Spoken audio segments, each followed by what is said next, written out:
The world doesn't play fair. No matter how honest you are, someone will betray you. No matter how skilled you become, someone less capable will take your place. That's reality. But those who accept this truth survive, and those who survive rule. This is a power you can't see, yet everyone senses it. It's called dark intelligence. Dark intelligence is born from betrayal, humiliation, and defeat. While others break under the pressure, you grow stronger from it. It's the kind of intelligence that listens more than it speaks, watches instead of reacting, and strikes only when the moment is right. While others argue, you observe. While they get emotional, you calculate. While they drown in frustration, you plan your next move. Most people play checkers. You're about to learn chess. But before we continue, understand this clearly. This knowledge is meant for protection, not destruction. Use it to defend yourself, not to harm others. The goal is to understand the game, not to become the villain. Today, you'll uncover the 8 psychological traits that separate survivors from victims, leaders from followers, and winners from losers. Drop this affirmation in the comments. I choose to be strategically intelligent, not emotionally reactive. Now, let's reveal the secrets powerful people rarely share. 1. Calculated opacity. Never make your intentions fully known. Show only what's necessary. When people know half the story, they fill in the blanks with their imagination. And that imagination gives you influence. Machiavelli once said, "Everyone sees what you appear to be. Few experience what you really are." Think of the most intriguing people you've met. They never tell everything. They leave gaps, answer questions with questions, and smile instead of explaining. This isn't deception, it's strategic communication. In most conversations, people overshare. They explain their fears, goals, and motives, thinking they're building trust, but in truth, they're surrendering power. Smart individuals understand that mystery creates influence. When you reveal less, curiosity grows. Curiosity builds interest. Interest creates respect, and respect leads to influence. For instance, if someone asks about your weekend plans, most will say, "Just staying home and watching movies." That's transparent, but forgettable. Instead, say, "I've got something important to handle," and move on. The first answer makes you predictable. The second makes you interesting. This isn't about being rude or secretive. It's about being selective. The most successful people reveal just enough to stay engaging, but never enough to lose their advantage. Your information is currency. Spend it wisely. When you speak less, your words carry more weight. The goal isn't to be mysterious for its own sake. It's to maintain control over your story and your relationships. 2. Adaptive persona. You're not the same person with everyone, and that's intentional. You adjust your behavior based on who you're dealing with. People think they know you, but they only see a version of you. Machiavelli wrote that a leader should appear merciful, faithful, humane, upright, and religious, qualities that project strength and virtue. This isn't about being fake. It's about being effective. You already do this naturally. You speak differently to your family than to your friends. You act differently at work than at a party. Adaptive persona simply makes this intentional. Every person processes the world differently. Some are logical, some emotional, some practical, others visionary. If you use the same style with everyone, you'll connect with a few, but lose many. Smart communicators read people. With analytical types, use logic. With emotional types, show empathy. With practical minds, show results. With visionaries, paint possibilities. This is communication intelligence, not manipulation. Think of water. It takes the shape of its container, but never loses its essence. That's how an adaptive persona works. You adjust presentation, not principles. Many confuse authenticity with sameness. But real authenticity means staying true to your values while expressing yourself effectively in different settings. Master this, and you can connect with anyone. People will feel understood because you're speaking their language. This skill is powerful in leadership, negotiation, and relationships. Just remember, never adapt so much that you lose yourself. Your core values remain constant. Only your expression changes. The strongest people are like diamonds. Many facets, one solid core. 3. The principle of detachment. You are not bound by any person, emotion, or opinion. What you're not afraid to lose cannot control you. Machiavelli said, "Since love and fear can hardly exist together, if we must choose, it is safer to be feared than loved." Detachment is often misunderstood. It's not about being cold, it's about being free. Most people are trapped by their attachments. They tolerate disrespect at work out of fear of losing their job. They compromise values to keep relationships. They seek approval to avoid rejection. Fear of loss weakens you. Freedom from that fear makes you powerful. This doesn't mean you stop caring. It means you stop being desperate. Consider a business deal. One person desperately needs it. The other would like it, but can walk away. Who has the power? The second person. Always. Detachment gives you leverage. When you're not obsessed with being right, you think clearly. When you're not desperate for approval, you make better choices. When you're not afraid of being alone, you choose better people. The paradox is, the less you need something, the more likely you are to get it. Confident people aren't sure of success. They're sure they'll survive even if things go wrong. That's real power. Detachment protects you from manipulation too. When someone threatens to take away something you're not afraid to lose, their threat loses force. The most dangerous person is one with nothing to lose, but the most powerful is the one who has everything to gain and nothing to fear. Start small. Don't get attached to winning every argument, pleasing everyone, or controlling every outcome. Over time, you'll notice people respect you more. They sense you can't be controlled, and that earns admiration. Remember, detachment isn't indifference. It's caring deeply without being enslaved by what you care about. 4. Silent leverage. You don't need to apply pressure directly. You wait. When others make mistakes or reveal weaknesses, your quiet presence becomes the loudest force in the room. Machiavelli said, "Nothing great is ever achieved without danger." Many believe power is loud, about shouting, commanding, or forcing outcomes. That's not real power. True power whispers. Silent leverage is influence without words. It's positioning yourself so that your mere presence shifts the dynamic. Instead of telling people what to do, you create circumstances where they want to do what benefits you. Instead of demanding respect, you make yourself valuable. Instead of chasing power, you make others offer it willingly. In conversations, silent leverage means mastering pauses. Most people rush to fill silence, often revealing more than they should. When you stay calm and quiet, you control the rhythm. If someone asks a tough question, pause, observe, then respond. The silence alone adds weight to your word. In negotiations, silent leverage comes from having options. You don't need to say you'll walk away. Your confidence shows you could. In relationships, it's about adding value without seeking validation. When you consistently improve others' lives, they naturally want you in theirs. In professional life, become the person who solves problems quietly. Eventually, everyone comes to you without you asking. The key to silent leverage is patience.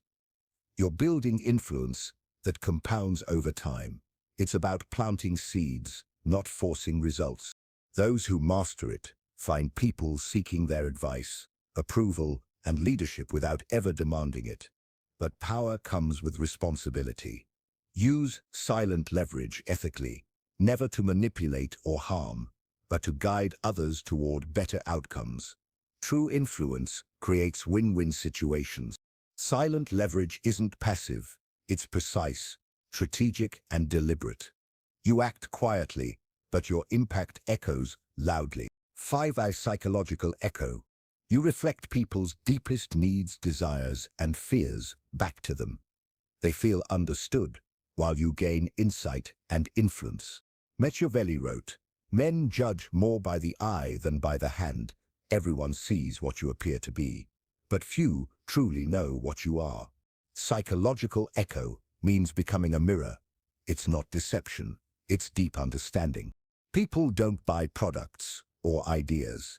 They buy solutions to their problems and fulfillment of their desires. When you can identify and reflect those needs back, you become invaluable. Most people fail at this because they focus on what they want to say instead of what others need to hear. To practice psychological echo, become a student of human nature. Everyone carries hidden burdens, secret hopes, and unspoken fears. Your job is to listen and recognize what those might be.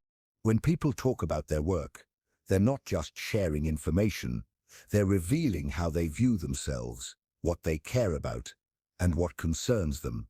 When they discuss their relationships, they're exposing emotional patterns and unmet needs. Most people listen to respond, but the truly perceptive listen to understand. Here's a framework to remember. Every person you meet is silently asking 3 questions. Do you see me? Do you understand me? Do you value me? When your words and actions answer yes to all 3, you create powerful connections. The psychological echo technique is about reflecting not just what people say, but what they mean. You listen for the emotion behind the words, the need behind the complaint, and the fear behind the anger. For example, if someone says, "I hate my job," most will offer advice about finding a new one. But if you listen deeper, you may realize they feel unappreciated or unfulfilled. A psychological echo response might be, "It sounds like you're ready for a challenge that values your abilities." Instead of rushing to solve the problem, you're validating their experience, making them feel seen and understood. This approach builds trust and influence. The key is to reflect the positive version of what someone expresses. If they say they're overwhelmed, you might highlight their dedication. If they're frustrated, reflect their commitment to excellence. People have a deep need to feel understood. And when you meet that need, they instinctively trust and respect you more. Once you recognize someone's core values and fears, you can present your ideas in ways that align with them. If they value security, speak in terms of safety and stability. If they value recognition, speak in terms of achievement. If they value freedom, emphasize independence and choice. You're not changing your message, only how you deliver it to match their psychology. Used ethically, this becomes one of the most powerful communication tools in leadership, sales, relationships, and parenting. The purpose isn't manipulation, it's connection. When you genuinely care about understanding others and helping them meet their needs, you build stronger and more meaningful relationships. Number 6. Ambiguous morality. You're neither purely good nor bad. You're effective. Real power doesn't exist in black or white. It lives in the gray. Machiavelli once said, "It is safer to be feared than loved if one cannot be both." This is one of the most misunderstood aspects of dark intelligence. Ambiguous morality doesn't mean abandoning ethics or harming others for gain. It means understanding that life's realities are complex. Sometimes the right choice in the short term leads to harm later. Sometimes kindness enables poor behavior. Sometimes protecting people requires making tough, uncomfortable decisions. Imagine you're a leader who discovers a team member is lying to clients. The kind option is to offer another chance. But the ethical leader asks, what about the honest employees? What about the clients being misled? Someone with ambiguous morality prioritizes long-term integrity over short-term comfort. Removing that employee might feel harsh, but it's necessary. That's not cruelty, it's pragmatic ethics. Or consider Giving relationship advice. The nice thing might be to stay neutral, but genuine kindness might mean speaking an uncomfortable truth that helps someone break free from harm. Ambiguous morality is about focusing on results, not appearances. It's about asking, what action leads to the best outcome for the most people, instead of, what makes me look good? It requires owning the consequences of your choices, even when they're unpopular. But remember, ambiguous morality is not selfishness. It's guided by principles and boundaries. Define your non-negotiables, values you'll never compromise, lines you'll never cross. Within those limits, allow yourself to be practical and strategic. You're not aiming to be liked by everyone. You're aiming to be effective and ethical in a complicated world. Number 7. Controlled exposure. You don't reveal everything about yourself. The less people know, the more they assume, and assumptions create openings you can use strategically. Machiavelli wrote, "Men are so simple and so ruled by our immediate needs that a deceiver will always find someone to deceive." In a world where oversharing is the norm, controlled exposure is a form of power. When everyone is broadcasting, the person who chooses their words carefully becomes intrigued. Controlled exposure means sharing strategically. Not everyone needs access to all parts of your life. Selective disclosure strengthens relationships, protects your privacy, and builds influence. Human curiosity works through what's known as the curiosity gap. Our brains urge to fill missing details. When you reveal less, people lean in more. The most captivating people don't reveal everything. They offer just enough to keep others interested. In professional settings, it means releasing information or skills gradually. Reveal too much too soon, and people stop paying attention. But pace it right, and you seem constantly growing. In social life, it means sharing personal details as trust develops, not dumping everything at once. Controlled exposure isn't secrecy, it's strategy. It's about knowing what, when, and to whom to share. Once something is revealed, it can't be taken back, so it's wiser to share less than too much. Timing matters as much as content. The same fact can seem arrogant early, but admirable later. The right information revealed at the right moment can elevate your reputation. It also extends to your digital footprint. Every post, comment, and photo builds a public version of you. Smart people manage that image consciously. The goal isn't mystery for its own sake. It's control. By choosing what others see, you shape how they perceive you. The balance is key. Share enough to stay authentic, but not so much that you lose strategic advantage. Number 8. Outcome obsession. You're not here to win arguments. You're here to get results. Outcome-focused people don't waste time proving points. They focus on achieving outcomes. Machiavelli once said, "The promise given was a necessity of the past. The word broken is a necessity of the present." This trait separates achievers from dreamers. Many people want to be right, look good, or feel good, but outcome-obsessed people care only about what works. They ask, what result am I aiming for? Not, how can I prove my point? In disagreements, this mindset changes everything. While most argue to win, outcome-obsessed people aim to resolve. If your goal is behavior change or compromise, proving someone wrong might push them away. Helping them reach A's own realization is often more effective. In business, outcome obsession means focusing on results that move the organization forward, not just visibility or politics. In relationships, it means prioritizing harmony and growth over being right. In self-development, it means measuring success by results, not intentions. This mindset prevents the illusion of productivity. Many people stay busy without moving forward. Outcome-driven individuals practice strategic focus. They channel energy into the 20% of actions that yield 80% of results. They're not working harder, they're working smarter. They also practice adaptive persistence. If a method fails, they change it. They're loyal to goals, not strategies. This flexibility makes them resilient and unstoppable. However, results should never come at the cost of ethics or integrity. Build your values into your definition of success. When integrity and empathy guide your ambition, outcome obsession becomes a force for good. Ultimately, being outcome-driven means becoming someone who delivers, not someone who just talks. Over time, this reputation attracts better opportunities and partnerships because people trust your results. You've now learned the 8 traits of dark intelligence. But remember, knowledge without action is worthless. Choose one trait that resonated with you and practice it for the next 7 days.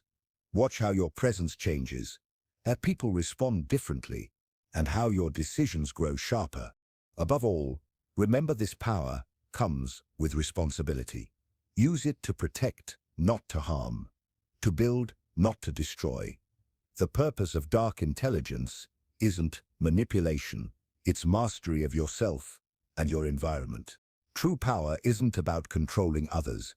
It's about being unshakable in a world full of noise. If this changed how you think about intelligence and power, hit like, subscribe, and share your thoughts below. Which of these traits do you notice in successful people? And which will you practice first? Stay strategic, stay ethical, stay powerful.